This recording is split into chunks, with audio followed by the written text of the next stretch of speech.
Korang,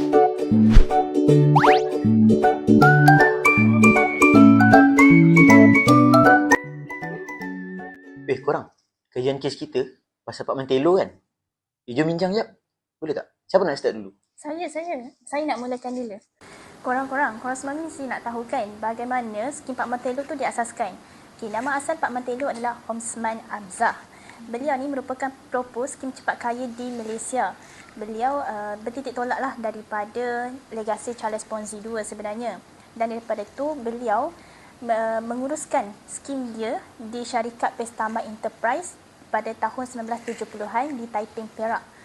Okey, dan tak dapat dinafikan lah bahawa sebenarnya Pak Mantelo tu dia tak ada pun berkaitan dengan accountant dan sebagainya. Beliau hanyalah seorang penduduk biasa yang bekerja sebagai wartawan sambilan bernama di Taiping. Nak tahu tak kesudahannya macam mana? Dana, sambung. Pelabur skim ni juga terdiri daripada pegawai kanan kerajaan, ahli perniagaan, pesara, sehinggalah penduduk kampung. Hal ini berlaku disebabkan oleh Pak Mantelo ni memberanikan diri mengasaskan skim pelaburan yang kompleks serta bernilai jutaan ringgit tanpa mempunyai latar pendidikan mengenai pengurusan wang. Banyak orang tahu skim ni beroperasi secara haram. Seperti yang kita sedia maklum, skim ni menerima wang deposit daripada orang ramai, iaitu pelabur menjanjikan pulangan dividen sekitar 10% setiap bulan. Punci rasuah dia pula, Pak Mantelo ni didapati mengutip wang dan dana daripada masyarakat tanpa mempunyai sebarang kelulusan ataupun kebenaran daripada pihak mana-mana pihak, khususnya Bank Negara Malaysia, BNM, yang biasa kita tengok kat duit kita tu. Lepas tu bila Pak Mantelo ni dibawa ke mahkamah, dia didapati akaun bank dia tu tak ada pengurusan yang teratur. Maksudnya benda tu sangatlah ampuh untuk perniagaan dia ni. Bukan tu je tau. Lepas tu dia ni pun melaksanakan skim Ponzi. Skim Ponzi ni yang paling teruk sekali. Dia ambil duit daripada pelabur baru, dana daripada pelabur baru tu dijadikan sebagai keuntungan untuk pelabur yang lama. Jadi pelabur yang lama dapat duit yang baru ni kena tunggu duit yang baru lagi. Faham? Yang itulah. Betul juga tu. Tapi antara punca utama yang kes ni berlaku, apa yang saya dengar, Pak Mantelo ni dikenali dengan perwatakan yang alim dan perwatakan yang baik. Jadi dengan sebab ni lah yang orang percaya ikut dia punya skim tu. Lepas tu, kalau kita dapat lihat pada tahun 80-an, undang-undang pada waktu tu agak kurang dan tidak ketat untuk skim pelaburan ni dan juga pengeluaran pengumpulan modal. Jadi dengan kekosongan undang-undang tu lah yang boleh orang kata skim pelaburan ni berkembang. Pendapat saya lah. Okey, kronologi dia adalah pada tahun 1960, Pak Mantelo ni dia telah bekerja sebagai wartawan dekat Warta Negara. Lepas tu dia pun bekerja pula dengan bernama sebagai wartawan sambilan. Pada akhir tahun 1970-an, dia pun telah tubuhkan skim dengan skim pelaburan penipuan dengan nama Skim Pertama Berhad. Lepas tu pada 1 Oktober 1989 pula, skim yang ditubuhkan oleh Pak Mantelo ni telah disiasat oleh pihak BNM.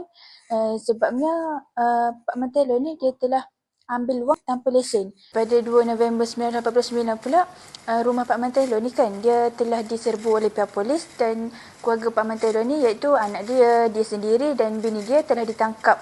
Wang 1.7 juta tu telah dirampas.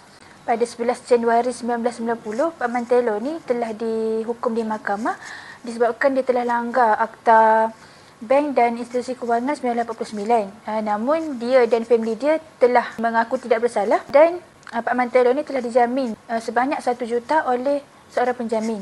Pada September 1990, Pak Mantelo ni dia telah umumkan yang dia menurunkan kadar dividen dari 12% ke 5% dan orang ramai mula curiga. Pada Januari 1991, disebabkan dia gagal untuk membayar dividen tu, orang ramai mula membuat kekecohan di halaman rumah dia dan menyebabkan kereta dia rosak, anak lelaki dia telah diculik dan dia telah meminta wang tebusan sebanyak RM430,000. Pada 1991, Pak Mantelo ni dia telah ditahan buat kali kedua disebabkan dia telah mengambil deposit seramai 50,000 orang dengan anggaran jumlah 99.09 juta. Awal 1992 pula, Pak Mantelo ni telah didapati bersalah dan telah dihukum penjara selama 1 tahun dan didenda sebanyak 500,000. Tetapi disebabkan dia gagal membayar denda tersebut, dia telah dipenjara lagi selama setahun dan dia diarahkan untuk buang daerah. Lepas tu pada 22 Disember 1997, dia telah meninggal dunia pada umur 70 tahun disebabkan sakit tua. Okey, macam itulah kronologi kes dia. Faham?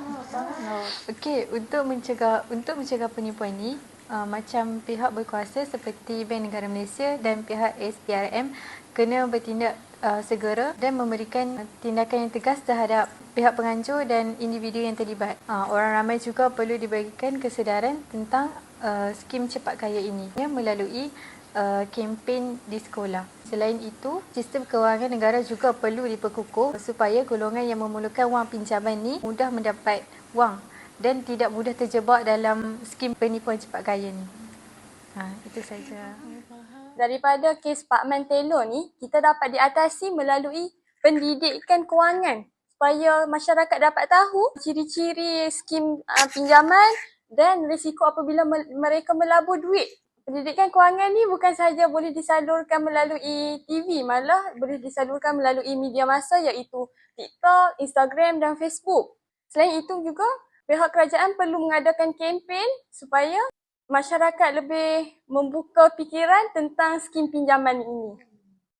Okey, daripada selain pendidikan, undang-undang juga amatlah penting dalam membanteras isu ini daripada terus berleluasa lah.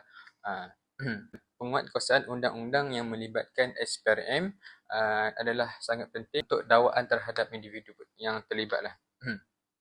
Undang-undang perlu dijalankan seperti Akta SPRM 2009 dan Kanun Kesiasaan bagi menghukum bersalah yang terlibat seperti penjara, denda dan rampasan harta. Selain itu, agensi kerajaan juga memainkan peranan penting untuk membuat program integriti bagi menaikkan lagi nilai integriti bagi sesebuah masyarakat. Korang tahu tak, dalam kes Pak Mantelo ni, ada banyak pihak yang terlibat. Antara pihak yang terlibat adalah yang paling utama sekali, si Pak Mantelo ni. Ataupun kita kenal nama dia dengan Osman Hamzah. Jadi Pak Mantelo ni, dia lah orang punca utama yang mengasaskan skim Pak Mantelo ni. Dapat pula lepas Pak Mantelo ni, dia punya skim, dia buat skim ni, ada pula orang awam yang percaya.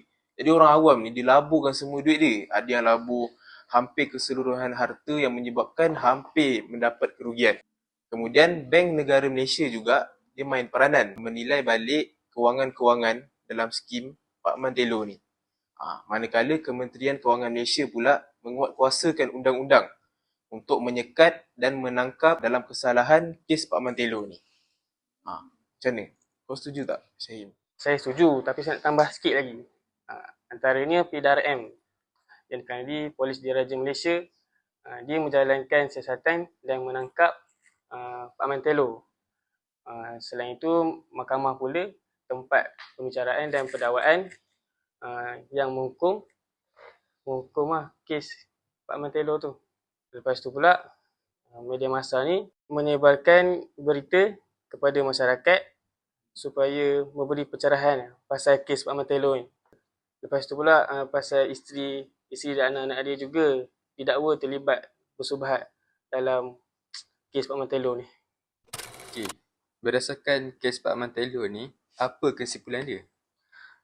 Jadi, kesimpulan berdasarkan kajian kes Pak Mantelo ni menunjukkan bahawa salah laku guna kuasa ini berpunca daripada kelemahan integriti individu seseorang itu. Oleh itu, pendidikan integriti penguatkuasaan undang-undang hendaklah diperkukuh dan dilaksanakan dengan sebaik mungkin agar perkara ini tidak lagi berulang. Dan perkara ini amatlah penting untuk menjaga keamanan dan kesejahteraan sesebuah negara, terutamanya negara kita iaitu negara Malaysia. Faham tak? Faham?